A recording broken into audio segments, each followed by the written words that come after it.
Hey, good morning. Welcome to another edition of Morning Scone presented by Boudreaux's Mixes. Of course, they've got the Margarita Mix and the Bloody Mary Mix. It's simple, y'all. Just shake, pour, and drink, especially with the Bloody Mary Mix. No need to empty out your entire pantry. Literally, they got all the spices and everything in there already. So shake it up, pour it over ice, add your vodka, and you're ready to go. All right, so LSU baseball, they lose to Florida 4-3.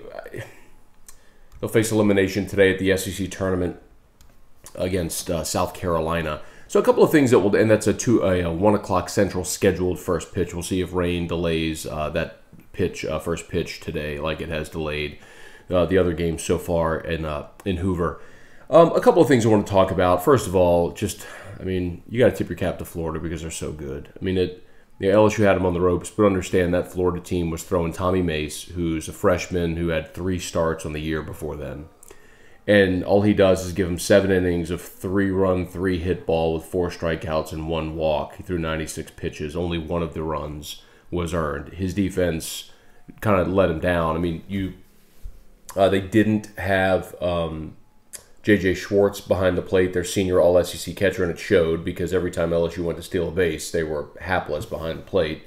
Even Bo Jordan got a stolen base on a failed hit-and-run attempt by LSU. I forget who it was, if it was Slaughter or Hughes, that just completely whiffed on the hit-and-run, and the throw went into center field, so Jordan got a stolen base.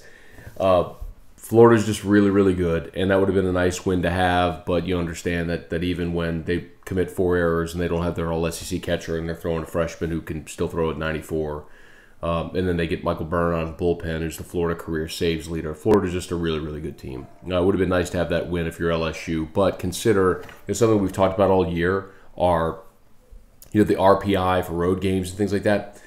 LSU's RPI, even though they lost yesterday, again, playing neutral site against number 1 Florida, their RPI didn't move. They're at 41 in the RPI. So I'll continue to maintain what I have all along, that, man, they're at this point, they're in regionals. I cannot imagine a scenario that would unfold that a team with an RPI of 41 and 13 top 50 wins is going to be left out of regionals. There's too many quality wins. You've won 16 games against SEC opponents now. That's always been enough. And I just can't imagine the scenario where it wouldn't be, regardless of what happens today against South Carolina. So if they managed to get a win today against South Carolina, fantastic. But they put themselves in a little bit of a bind. A couple of thoughts on the Florida game as well before we talk about today against South Carolina, because quite honestly, I don't know how much of the recap of the Florida game I'll get to do on AFR today, because if today's South Carolina game starts on time, then they'll be in the middle of that game when my show starts. So if you're listening to AFR later, you may not get to hear me do a Florida game recap, so I'll do it here. A few things. First of all, we talked all season about Jake Slaughter. That was kind of a lightning rod, and that argument or that debate kind of died about 4 to 6 weeks ago, and you can understand why. My point all along with Jake Slaughter is you have him in the lineup because you don't have many guys that can give you a crooked number with one swing of the bat. And Slaughter did it last night. Bo Jordan gets on a throwing error, and Slaughter cranks one over the left field wall. Hits LSU's first home run so far of the SEC tournament. You just don't have many guys on the team that can blast bombs like that. And this is, we talked about in their first game against Mississippi State, LSU had, of their 12 hits, had 1 extra base hit. It was the triple by Duplantis in the 8th. So when you have guys like that with that possibility, that potential, they're in the lineup. And Slaughter damn near won the game for LSU in the top. They at least gave him the go-ahead base hit in the top of the 8th, which we'll talk about here in a second. But excuse me. The other thing that's been a little controversial, we'll talk about Mikhail Hilliard. The other thing that was a little controversial was Paul Mainieri's decision to bunt Nick Coombs in the 8th. They had runners on first and second with nobody out, and Coombs up, and they asked Coombs, who does not have a sacrifice bunt all year, to lay one down. He popped it up. Look, if you're a college athlete, you got to get it down. There's no doubt about it. He's got to get the bunt down, and I don't think there's anyone in the world that feels worse about that than Nick. After the game, Paul Mainieri said, in hindsight, I probably shouldn't have bunted him, let him swing away. He hadn't had a lot of experience bunting, but he was afraid that Coombs might hit into a double play, and the fact that the offense wasn't hitting the ball well. He figured, got to get the runner to third so a fly ball could get him in. Look, we talked about this yesterday with the logic of bringing in Zach Hess. Every single decision that a coach makes, there's some logic to support it. It's the weird thing about baseball. Like, he's not wrong. He's not wrong. They had been struggling offensively. You had runners at first and second. You get them to second and third, and there's a lot of ways that run can score. Pass ball, a run scores. Grounder to the right side, provided the infield. The infield would be playing it at that point. But maybe you poke one through, base hit, fly ball. There's lots of ways that run can score with the runner on third. So he's not wrong. But me personally, I hate bunting. And I've talked to too many guys that were big league pitchers, and we've had this debate, and they'll, to a man, will tell you, like, as a pitcher, you'll always take the out because percentage-wise, you're that much closer to getting back in the dugout. And you can talk all you want about second and third and whatever, and it's not to say that bunting has never ever worked. If bunting never ever worked, then nobody would ever do it. Of course, it has worked at times, but if you make a conscious effort to pay attention to that as a strategy, I think you'll be surprised at how many times it doesn't relate or result in the end result that you want. And last night was another incident of that. Coombs has been a pretty good has been a pretty good bat for LSU. He puts the ball in play.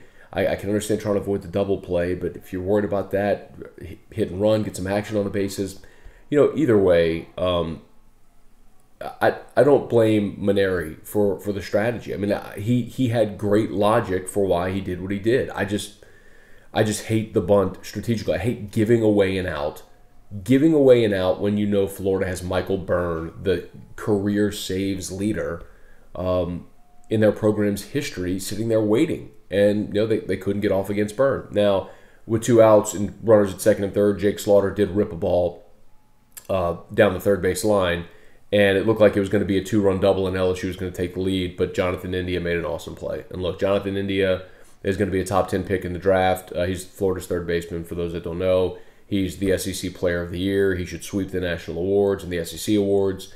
He's awesome. I mean, and kid just made a diving stop at third and made a beautiful play. It's why he's going to end up being, That's why he's going to be a first-round draft pick. And look, India made 2 errors last night. It wasn't a stellar game, but in that moment when they absolutely had to have him come up big, he did. So you tip your cap and you move on. Mikhail Hilliard, again, just wasn't sharp. Through 97 pitches, through 4 2/3. It was a similar story with Zach Hess. I mean, you're asking these guys at the end of the season, especially Hilliard being a freshman and Hess starting for the first time in his career, you're asking them to do something they haven't done, which is go on short rest late in the season when they've thrown more innings than they have. And it was clear Hilliard wasn't sharp. SEC Network showed a graphic of the 21 hitters that he faced. I believe it was 23 of the 23 batters he faced. He started 5 off with the first pitch strike. That's just not Mikhail Hilliard. I mean, he fills up the strike zone. He has command of his pitches, and that's why he's been so good. On the flip side, how about Cam Sanders? I mean, Cam Sanders basically gave LSU a shot to win today by saving the bullpen. Sanders, 3 1/3, no runs, 1 hit, 4 strikeouts, no walks. Sanders has incredible stuff. Like, that's never been debated. Everyone that we've ever talked to who scouted him, who coached him, who recruited him, they've all said this. Look at his stuff. He has big league, Ben McDonald said on the broadcast, he has big league stuff. He just hasn't commanded it. The problem for Sanders all season has been walks. But when he commands it and he's throwing strikes, he's devastating. And he devastated one of the best lineups in college baseball. So that was awesome. So now you go into today basically with everybody available except for Hess and Hilliard. I mean, literally everybody else, Bush, literally everybody else should be available today for LSU. So the question for Paul Maneri, and he has not named a starter yet, as of the time I'm recording this anyway, nor has South Carolina. But arm soreness return for A.J. Levis, so he will not be an option today. My guess is he goes to Caleb Gilbert. You obviously don't have Bush. You don't have Cam Sanders available. You don't have Hess or Hilliard. I mean, Gilbert's got to be your guy. And for a kid who's from Hoover, who loves pitching in the SEC tournament, he beat Missouri last year. He beat Florida 2 years ago to advance into the final round. Caleb Gilbert loves pitching in Hoover. He clearly hasn't had the best year. I think a lot of it might be arm fatigue or something else going on that we may find out about after the season. Gilbert's velocity has just been consistently down all year. There's got to be an explanation for it, and maybe we'll get it after the season.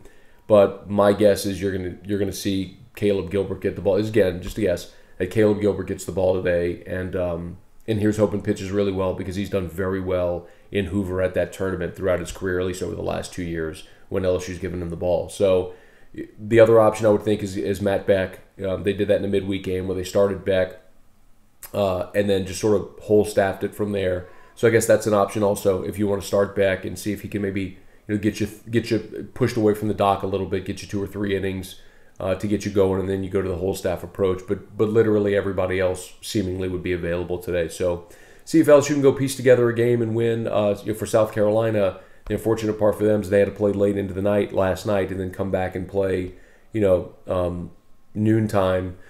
1 Central is the scheduled start time. It might get delayed by weather. We'll see. All that nasty weather out in the Gulf may delay this game, but we'll keep an eye on it. So either way, I believe LSU, right now it's gravy. They're going to be in regional play, but boy, if they get a win today, then you absolutely leave, no doubt whatsoever. So let's see what LSU can go do today against a team that swept them in Columbia about a month ago. But in any event, that'll do it for another edition of Morning Scone. We'll certainly recap all of this tomorrow, and I would very, very much encourage you, please go pick up some Boudreaux's or visit them online, boudreauxsmix.com. boudreauxsmix.com. They've got the Bloody Mary and the Margarita mix. Support local companies, boudreauxsmix.com. Check it out, boudreauxsmix.com.